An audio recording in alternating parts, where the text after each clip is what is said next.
to the good, and the goal celebrated all round England. This is the scene in Manchester after Jordan Henderson's goal, and likewise up here on our platform at the Albait. And then Harry Kane with his second on the stroke of half-time. A long way back for the African champions here. Second 45 to come in a couple of moments' time.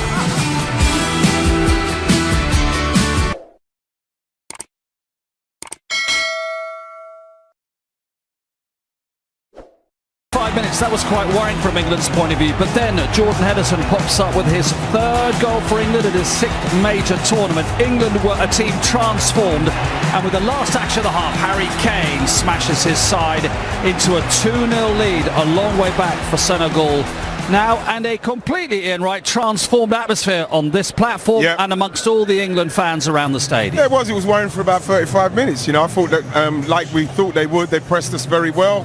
We didn't have too much movement, too many options in the midfield for the defenders, and we made mistakes, and we're very fortunate. Jordan Pickford's made a great save, and we stayed in the game. But like what we done was we got runners moving. They didn't get quite as tight as they could, but that's the touch there from Phil Foden. And then once we get into this situation, Jude the truth Bellingham, gets in there. Then when he squares that, Jordan Henderson, brilliant goal. Exactly what we needed. Brilliant goal. That's exactly what you need from a midfielder when it's a bit tight or whatever, and you're a bit predictable. You need a midfielder to run. Football's a running game. You need a midfielder to go run ahead of the ball and produce the bit of magic at the end. Brilliant. And I said to you before the game, would Harry Kane be worried about not scoring? And you went, I think he's going to score tonight. Never in doubt. With his quality, two bits of brilliance really from England. Again, they were slow, predictable, but the second goal, fantastic. And again, listen, they've not been great, but this is what you want from a midfielder.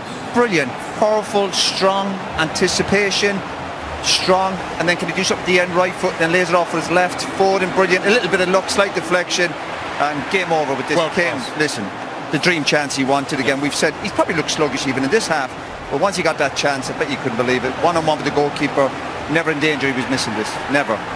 I don't think he's sluggish there. I think that he's had to really battle with some of them, Roy. And you know, that's what we want from him. Once he gets into that situation, we know he's going to score. Gareth, I'm not making you out to be Mr. Grinch. I'm making you out to be Mr. Realistic about England's defending in that first half hour. Well, our defending came from probably being slow on the ball at the back and getting caught and giving it away in poor areas, but a lack of movement in front. I've been a little bit worried about our midfield just generally through the tournament, although they've just gone and looks like put us in a brilliant position. But I think they're straight passes from full-back to winger that happen numerous occasions. And you know, if you're France and you're looking to play against England potentially on Saturday, if England go through, there's a long way to go yet, you're thinking that there is opportunities because Harry Maguire gives it away here and then they get caught out. There's three big chances that Senegal have had, and they'll be really ruin those missed chances at half-time because they should have been 1-0 up. At least. You know, this one here, well done Jordan Pickford, he comes out, and on this one he does really well. But England have been slow. This is far too easy, Gary. It's just a little ball down the side of John Stones. Look, we've been really slow on the ball. It's been something that's happened and pattern in each of the first three games. This is a really good save. Pickford does really well for England. He grows for England, and he's kept his team in the game. For England now, it's just about concentration. Sometimes defenders, Stones and Maguire, some defenders get bored. They get bored and they try stuff that's not on. They've got the game won now, nothing silly. It's all about concentration level, particularly from two centre-halves. England halfway to a weekend meeting with France, but still work to do after the break, but they are 2 to the good, and the goal celebrated all round England. This is the scene in Manchester after Jordan Henderson's goal, and likewise up here on our platform at the Albait. And then Harry Kane with his second on the stroke of half-time. A long way back for the African champions here. Second 45 to come in a couple of moments' time.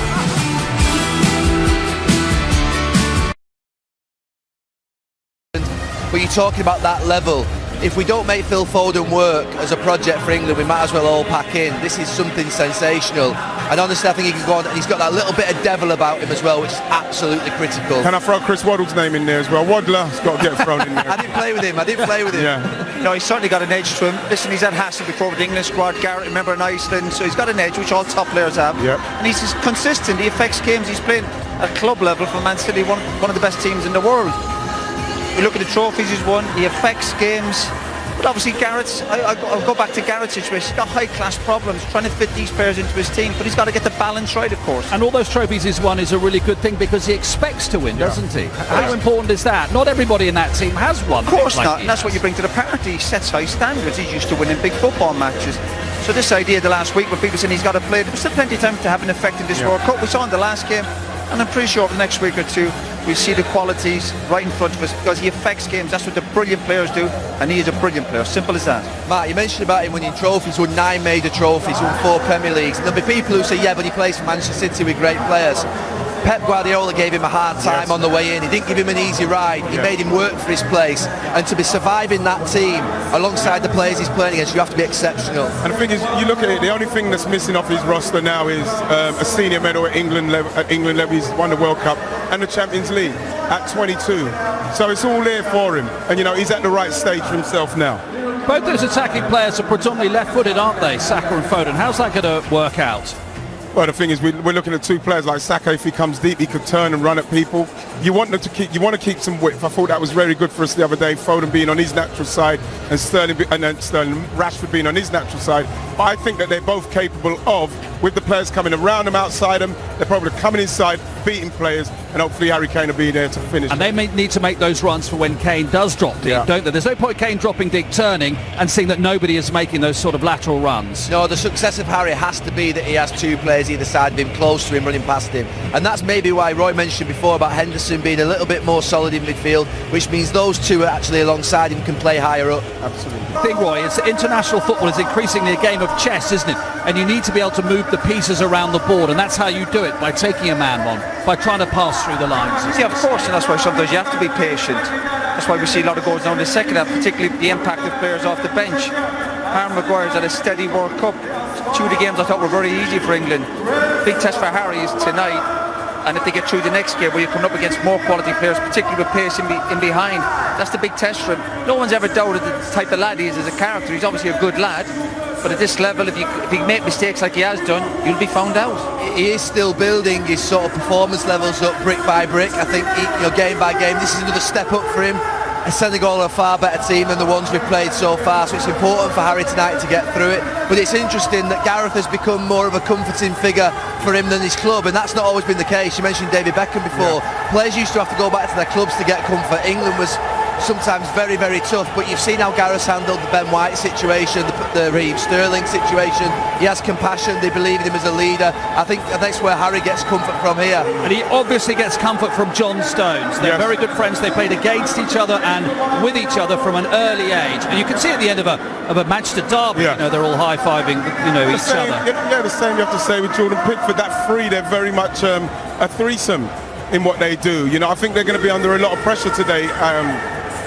Harry and John Stones. So, we're going to see it again tonight. But one thing I will say is that he will not shirk and he will do his best to do it for us. It's important you mentioned that John Stones and Harry Maguire, but they've got their fullbacks for their clubs alongside him as well. Walker to the right of obviously John Stones and Luke Shaw to the left. I think that does give you some sort of what will be consistency, which you need sometimes in international football. Just as important, they always need that protection in front of them. They have to have at least one midfielder sitting in front of them, because if you isolate Shaw or Maguire, they will be caught out. Vital role for the midfielders tonight. Getting ever closer to kick-off here at Al Bayt, and since the round of 16 stage was introduced at the World Cup in 1986, England's record is actually very good. Played 7.